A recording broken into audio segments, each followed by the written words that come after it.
Welcome, everybody, to the Scale Up Show. This is your host, Ryan Staley, and I have a very special guest with me today. So, my guest is revolutionizing the way we harness the power of data and artificial intelligence. He previously was on Instagram's web team, where he built Instagram's business analytics products and helped open source Facebook's React.js. He then co founded and was CEO of Smite, which is an anti abuse provider that was acquired by Twitter, and now is the co founder and CEO of Elemental, which is a data orchestration platform built for productivity. Pete, welcome. Happy to have you on the show. Thanks, Ryan. It's good to be here. Yeah, I didn't say your last name. Pete Hunt, I should say. Pete Hunt. I just said Pete, right? Well, everyone knows who Madonna is, right? So maybe they just know who Pete is. Everybody knows who's Pete is. That's probably the best one-liner anybody's had to begin the show, man. So props to you for that. So want to get into your background because there's some really cool things that you've done in the past and love to dig into that. But before we do, let's do a real quick revenue rundown. So where are you guys at in terms of your stages of the journey, in terms of your annual reoccurring revenue? Yeah, so we're right around 2 million right now. Okay, so 2 mil. And then what's your primary revenue growth go-to-market strategy? Yeah, so we have a combination of open source PLG. So we target data and ML engineers as our customer. And so we give them a free and open source version of the product that they can then go and try and even deploy internally across their whole enterprise if they wanted to. But for most enterprises that really have something that they, large enterprises have enterprise level concerns. They need auditing. They need access control. They need support for large team features. And so we have a commercial version that gives them all that and more. Okay. That's sold by a direct sales team. Direct sales force. Okay. Yeah. I was going to say that sounded like an enterprise play. Is that more like outbound then? So you have a combination of PLG and then direct sales led, or most of our revenue comes inbound, actually.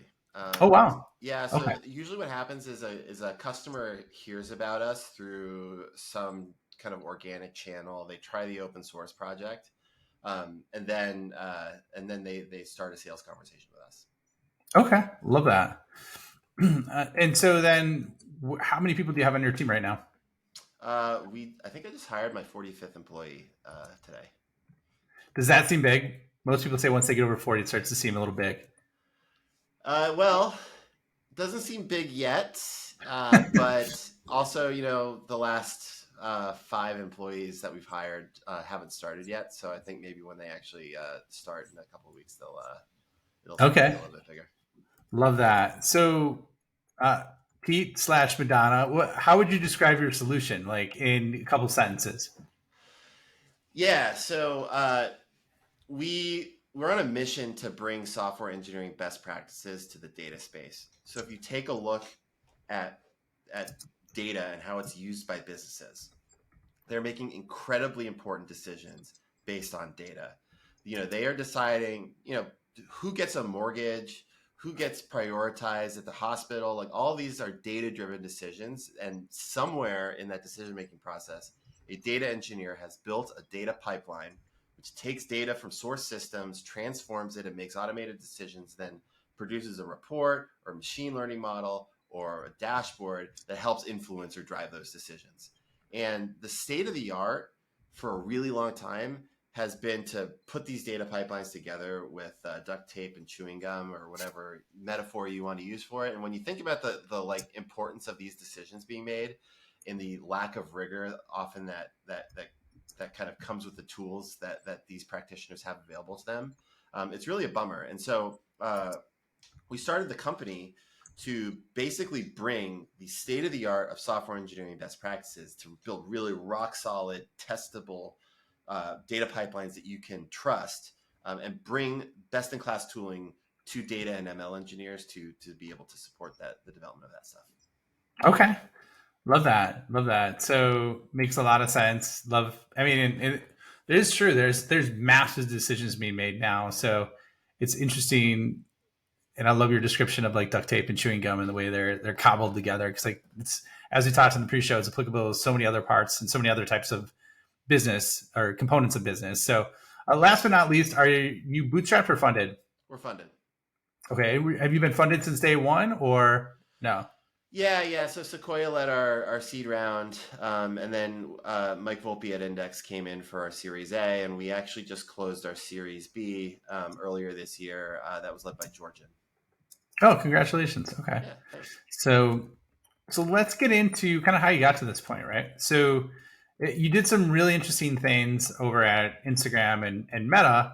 So what was your experience there? And then, how did that, I mean, that was in 2013, 2014. So rather early on, like what was the environment like? How many people were there? Like just walk us through that journey with what happened there.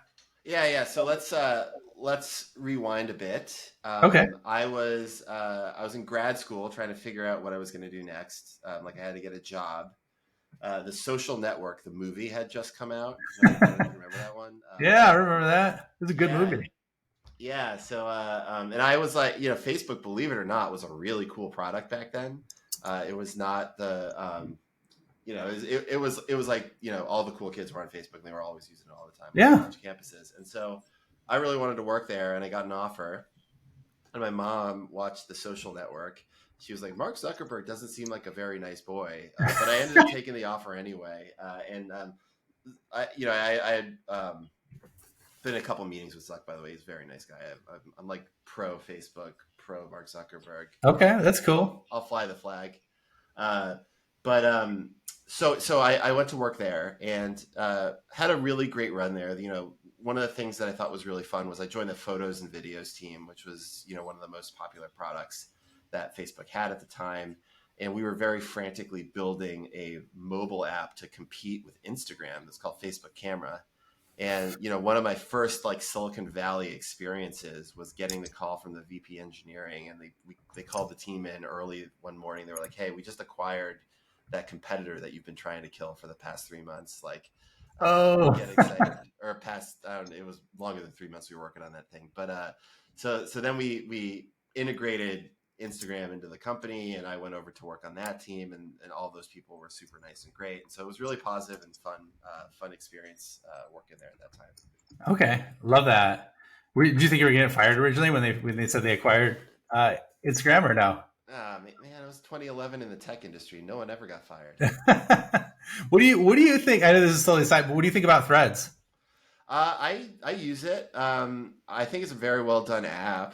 I know a lot of people that worked on it, and they're great product people. I think the thing that I don't like about Threads is it's a lot of brands being brands and a lot of people engaging with brands. And like I'm not a guy that engages with brands, and so it might not be my cup of tea, but I'm giving it a shot. Oh, that's cool. Yeah, I've tried it as well, and I think it's interesting. I'm the same thing. I'm not like a big brand engager, if you will. Like I'd rather talk to people, but I haven't been that active on Twitter, which is going to take us to our next point. And I'm like, oh, this is like Twitter 2.0 with pre-built distribution in it. Starting instead of starting from zero, it's got the whole Facebook engine behind it, or Meta, I should say.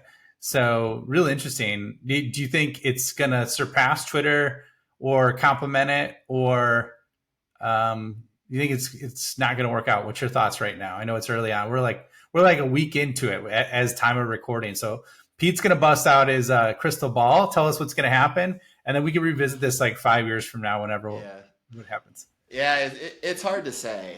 I mean, Zuck's a stone cold killer, and so it's pretty rare that he loses, especially in something like this, which is like right in his sweet spot.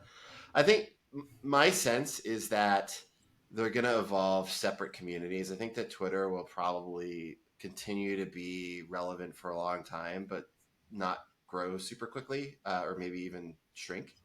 And I think Threads will kind of potentially, grow and be like a whole separate community. But, it is hard to say. I'm actually a little less, I'm more curious how Instagram and Threads trade off against each other as opposed to how Twitter and Threads trade off against each other. I think that's a really interesting question that's going through my head right now. Yeah, I can see that. Yeah, there's definitely there's definitely nuances. It seems like a lot of the Instagram crowd just jumped over to Threads, from what I've seen in terms of who's on there versus a lot of net new people. But who knows? It's super early on. And then you said you had a real positive experience with Mark Zuckerberg. What was your experience with him and meetings and things like that. Yeah, I'm not claiming to be best friends with the guy, but I did, did work there when the company was pretty small, and you would be in meetings with him from time to time. And I mean, there's just like a couple of situations where ahead of the IPO, we were hustling to really shore up a lot of things in the core Facebook product. So like I was on Facebook Photos. I was leading the development of the photo viewing experience, and so we had to basically like move the ads above the fold, which was going to result in a net increase of 30% of revenue on that product surface area or something. It was like some huge number, and so like he was in the bi-weekly product reviews with us, and so I would say normally the designer gets the brunt of the criticism in those types of meetings, but he did a really good job of like digging in and being really direct and like cutting to the core of the issue, while at the same time, he's like pretty respectful and a nice guy to work around. He also invited me to play roller hockey once, but I was too afraid of like, I don't know, like accidentally injuring the CEO or something. So I didn't take him up on that. Do you wish you could go back on that one so you could have the I played roller hockey with Mark Zuckerberg story, or no? No, because there were interns that would injure themselves on the campus all the time, and like the fire department was like constantly being called because people were like skating Really? their lipstick. Yeah. There was like it was like kind of a meme at Facebook HQ back in the early days. Okay, that's wild. Yeah, it's so funny, and this is totally different but related. I played football my entire life, like since second grade. I always played tackle football, and even played in all through eighth grade. Then I played in high school. Mhm. Then I played in college. So my junior year, really never got hurt, and then I started playing after I graduated, and probably got the most hurt I ever did at the age of 30.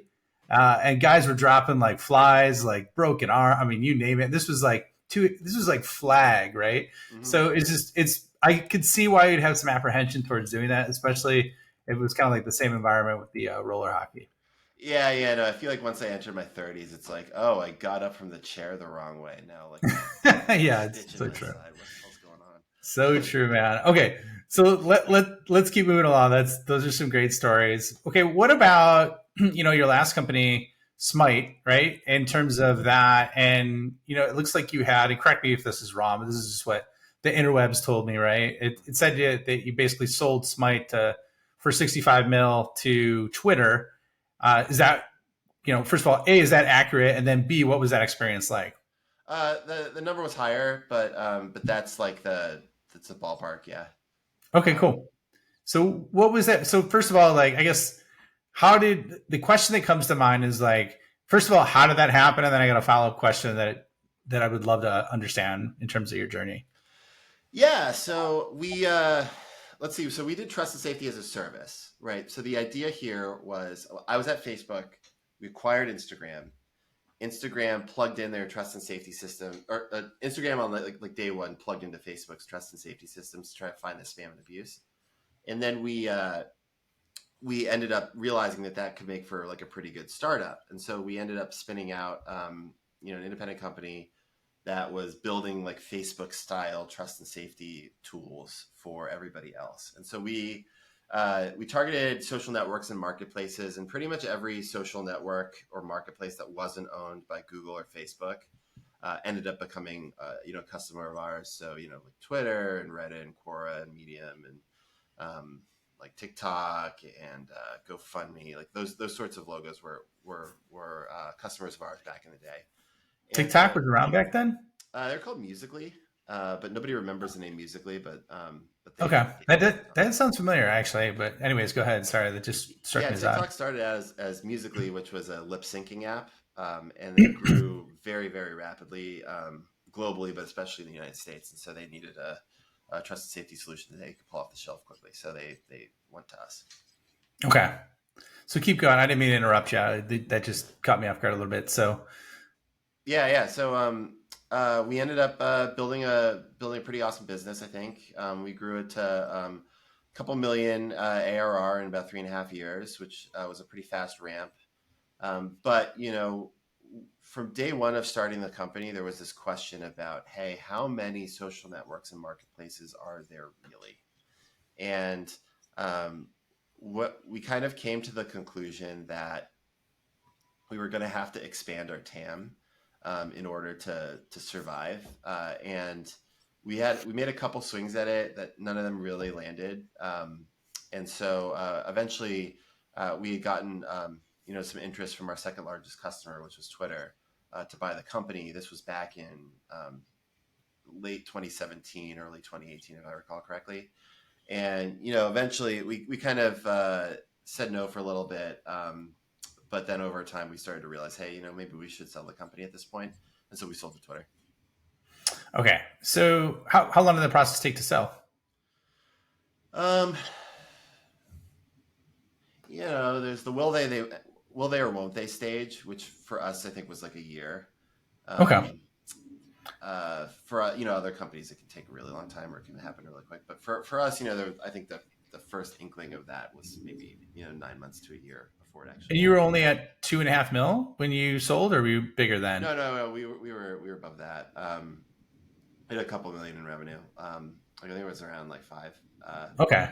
So how did you get this? How did you create enough enterprise value for that valuation, especially because your TAM was smaller? Like, how did that happen? Because it seems like a real high valuation for that. So I'd be curious on what your take is on that. Well, it's Twitter viewed it as an existential threat. Not us, but the challenge of spam and abuse and bots and cyberbullying and all that stuff. And I mean, if you think back to that era, right, early 2018, this was the era of there was a lot of press around Cambridge Analytica. There was a lot of press around misinformation and fake news and fake accounts and social media manipulation. And there was a lot of potential regulation coming down the pipe. And I think that Twitter really wanted to accelerate their efforts in this department. And so there are a number of ways you can do that. You can build internally, or you could buy. And actually, I think the fastest way to make progress is to chop the problem up into separable sub-problems, give some to the vendor, give some to the internal teams, as long as there's some sort of unifying strategy. So we actually were they were our customer for a while. And then, after that period of time, they ended up buying us. Okay. And then you stayed on for a while, didn't you, at Twitter? Yeah, I stayed there for about 3.5 years. What was that like? What was that experience like? And would love to hear your thoughts on that and just kind of how things are going today with Twitter. Yeah, so I left the company January of 2022. So that was before all the Elon stuff. Me leaving Twitter had like nothing to do with Elon. It was before anything was even a glimmer in Elon's eye. But in terms of like you want to know what the company was kind of like while I was there? Was that the question? Well, yeah, just like what it was like, what your experience was, and then because you've been through two of the biggest tech companies, you sold to one, so it's just interesting to hear your perspective on what's that like, and anything that you took for your to your next to the Elemental right now, right? Yeah. So I would say if you were to compare and contrast Facebook and Twitter, very different companies, very different companies. So Facebook, at least when I was there, move fast and break things was the motto. So it was velocity above all else. Like there's really strong engineering at both companies, but Facebook really valued speed of delivery above everything else, Okay. and also built a really broad feature set very quickly. So like there was like on a seemingly weekly basis, there were like huge new features going out. So there was like a mobile camera, there was timeline, there was like a gifts product, like gifts, like you could give someone a Really gift card or like buy them flowers or something and send them like interesting. Okay, I didn't know that. yeah. And there was a whole events product. Um, there was a like a long form blogging product, all sorts of stuff. And so oh yeah, there was like social listening on Spotify too. I don't know if you remember that, but like you could listen to songs with a friend on Facebook. There was like, and you could even like I think you could watch Netflix together too. Okay. So there's like all Wow, I the remember point I'm trying that. to make Yeah. is like there's like tons of stuff that was shipping all the time. Um, Twitter's approach is very different. They are like a keep it simple, really constrain the product, keep it like very lean and mean, and it just ended up kind of producing very different culture, very different product strategy. I'm not saying one is better than the other necessarily, but they just ended up being very different cultures. Okay. So when you decided to create Elemental, like, how did you design a culture for that intentionally based on your experiences?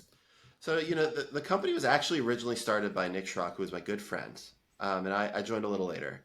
And Okay. so, he came from Facebook as well. He was there before me and he stayed after me. And, he was kind of looking around at and wanted to solve a really, really societally important problem. So if you take a look at what social media is doing, Facebook, Instagram, Twitter, they're having massive impact on the world. But I don't think anybody would really say that they are solving critical societal problems, right? Like not in the same way that, you know, energy or financial services or, bioinformatics are, right? Like, Hmm. not Facebook's not curing cancer. But so he wanted to do something like that. So he talked to a lot of these folks that were doing these things, and they said, "Hey, our biggest problem is that we are trying to make data-driven decisions. We are data businesses. We got to make decisions based on objective data, and the data has to be right. And the problem is we have no control over our data. We do not know where it's coming from. We do not know where it's going. We do not have a good handle for whether it's up to date or not, whether it's passing its quality checks. And it's just a big mess. And the problem's getting worse because they're buying more tools. Their stakeholders are coming to them with more complex asks, and regulators are coming in with more complex regulations, and they're asking all sorts of compliance questions. And so Nick started the company to tame this problem of big complexity. And so, what we like to say is that the past decade was the decade of big data. We learned how to kind of adopt these cloud data warehouses and these big data tools to compute on large data sets. It's like a solved problem, but it's created a problem higher up in the stack, which is this problem of big complexity. So how do we manage the complexity that computing on big data has created? So people have bought hundreds of SaaS products. They have thousands of different data pipelines producing tens or hundreds of thousands of data assets. How do you tame Hmm. that complexity? Well, that's why we started the company to solve it. Okay. Which makes a lot of sense in that. And yeah, I think what, so how do you think this has got to be great for your business? I would imagine with like the 10,000 AI tools that have been released this year. How is that affecting your business and the large language models? Well, we are watching it carefully. We're not changing our strategy based on it at this time. I think that there's a couple of different ways to think about these large language models. So um, the first is that they're not reliable, right? So I would say this is the biggest um, maybe point of view that strongest held point of view that I have right now Hmm. is that I don't think they fundamentally affect large language models are going to fundamentally affect our product strategy unless they get much more reliable. So if you think about why people use our product, again, they are building mission critical data pipelines that have to be correct. That is why you pay data engineers to do this. If you report bad numbers to Wall Street, you're going to have a bad time. If you catalog your drug discovery information incorrectly, like you're going to have a bad time. Large language models, they hallucinate, so they can be like a little bit unreliable and they're hard to trust. So you have to have a human kind of audit the output, right? So they're great for co-pilot types of products, Hmm. but maybe not for mission critical data pipelines, at least not yet. Open to that changing, but like currently what we've got right now, they're not going to be part of mission critical data pipelines. So what we do see customers using them for are areas where humans either like audit the results or where they do things that existing automation can't do and humans are not cost effective to do. So for example, doing data labeling tasks with GPT-4, that's a common thing that people will use Daxter to do. They'll take their source data asset, they'll use Daxter to orchestrate the calls to GPT-4, annotate the data appropriately, and then store it in some other system. Okay. Interesting. So that makes a lot of sense. And I've seen that firsthand. Any language model that you're most impressed with out of everything, or AI model for that fact? Yeah, I've played around with a bunch of them. So I mean, GPT-4 is still the one that has the most impressive results. but there are a couple that I'm really excited about the small models. So there are Hmm. these like there's these emerging like smaller parameter models. One that's really good is called MPT-7B, which is by Mosaic ML, which was recently acquired by Databricks. Um, you can run models of that size like on your phone or on your laptop and run it locally. And I think that that's Really? really exciting. Yeah. I think that and a lot of these models are open source and free to use, even for commercial purposes now. And I think we're going to start to see, sometime in the next year or so, models that are competitive maybe with GPT-3 or 3.5, like the free version of ChatGPT, not the paid GPT-4 version. Hmm. Like we might see those available widely, and where that is really good news for the enterprise is you can run those things in your own infrastructure. You don't have to send your data, which might be quite sensitive to a third party. You can just run it locally on your own infrastructure. Interesting. So let's talk about your business a little bit. Shift, go back to Elemental a little bit deeper. So, what? It's a really unique time in business. It's that you mentioned your business is PLG plus sales, mostly inbound. So, what's the biggest challenge that you have in growing your business today? The biggest challenge, I would say, the most acute pain that we feel right now is, we're a rapidly growing startup and we are open source led. So all of that inbound that comes in, it does come with a price, right? Which is we've developed and fostered an open source community where anybody can come in, off the proverbial street and enter our Slack community and ask questions. And those questions can be of varying quality, and we do our best to support the open source community with knowledge and resources and answering their questions. But really understanding um, what is the most scalable way to support that community, like that is like one of the biggest problems that we're facing as a business right now. So, how do you tackle it? I mean, we're trying a bunch of things. So I think the first thing that we did was I had brought in a new head of engineering towards the end of last year, and one of the first things she was tasked with, was like, hey, start to make progress on this problem. And so she's really leveled up our process around it. So every time a question comes in, we have systems that automatically catalog it. We use Airtable as kind of like our support tool, believe it or not, but it's actually quite flexible and really, really, really useful tool.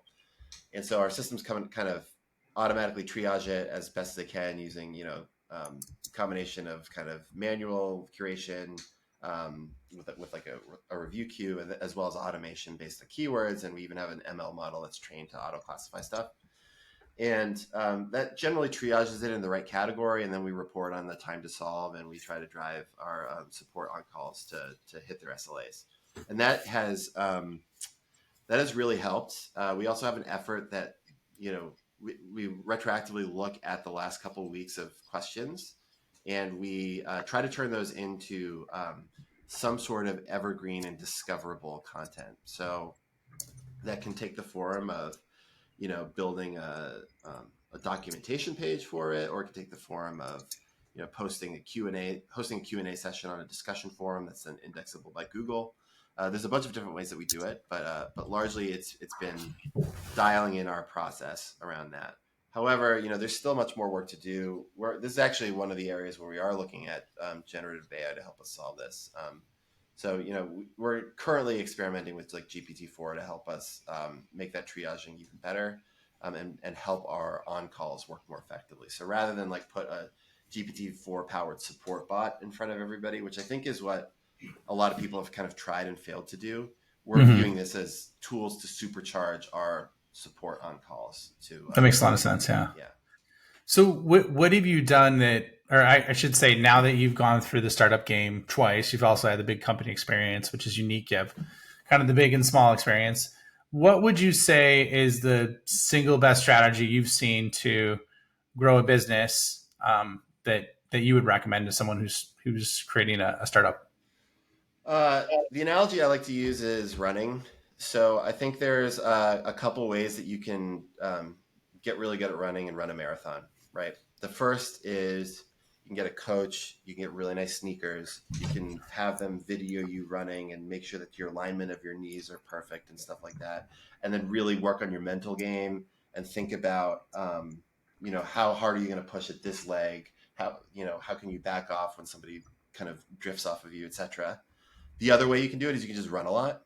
And I think that like you have to earn that first part by running a lot. So before you can have the great strategy and the great tools and all that stuff, you just need to put in the reps, right? And so one of the things that ended up tripling our website traffic in just a couple of months, I think it was like 2 months, was I went to our head of marketing and said, listen, we have to have a blog post out every week. Like it has to be high quality and it has to be a blog post out every week. But other than that, I don't actually even care what it's about. I mean, it should vaguely relate to our business. Like it shouldn't be some sort of like crazy out there thing. But like whatever story we can tell, like let's just tell it and be really consistent. And what that ended up doing was, we built an audience for our blog. We developed a reputation for having high quality content and interesting and a wide variety of content. And, over time, the Google bot picks it up and we start to develop SEO. And so I think that was one thing that I think worked really well. And over time, we've refined it a bit. And so now we have a pretty good pipeline for taking those blog posts, turning them into short YouTube videos. And then the YouTube recommender kind of helps drive. Oh, okay. And then do you embed the YouTube videos with the blog Sure to do. boost it up? Is that what you do? Yeah. Yep. That's one of the things that I've heard works really well. Yeah. For that. So with the writing then for the blogs, you said it 3x your traffic on your website. Is that correct? Is that what I heard you say? The first it's higher than that now, but the initial results after the first 2 months or so of doing it were 3x. So how many hits do you have on your website then? I don't know. I'd have to open up Google Analytics to take a look, but it's very healthy. Okay, well, that's fantastic. Congrats on that. Did you have a external writer do it, or did you use AI tools and internal combo, or would you kind of do? So we started by generating the content internally. So we would do a call for stories internally. So sales would flag interesting customer stories, engineering would flag interesting technical blogs, product would flag product announcements. And so we would have just a writer internally, kind of write a rough draft, and then our marketing team would take that and refine it and get it into a publishable state. That's how we started. That is very labor intensive, especially when you're trying to stick to the once a week cadence. Oh yeah, that's a lot. So I think startups generally like need to work a lot on top of funnel. So I felt fine making that sacrifice for a while, but it's an incremental process, right? So we iterated on it, and we eventually. What do we do next? So we do have, one or two contract writers that do help us out, and they publish under their own name. And it took us a while to find people that were really good. But once we found them, like we actually, we've been able to successfully leverage contract writers. It just does take a couple of tries to find people that are really good. We had good luck with like grad students who were looking for a part-time gig. They want to build a brand for themselves going into this horrible job market for technical talent right now. And so, we gave them a great deal. We said, hey, we'll pay you. You can use your name on the blog post, and we just kind of want you to, focus on these couple of topics. Okay, love that, man. And last but not least, I got one more question before we wrap up and you tell people where they can find you. What would you say is your number one piece of advice for organizations that are trying to find product market fit right now?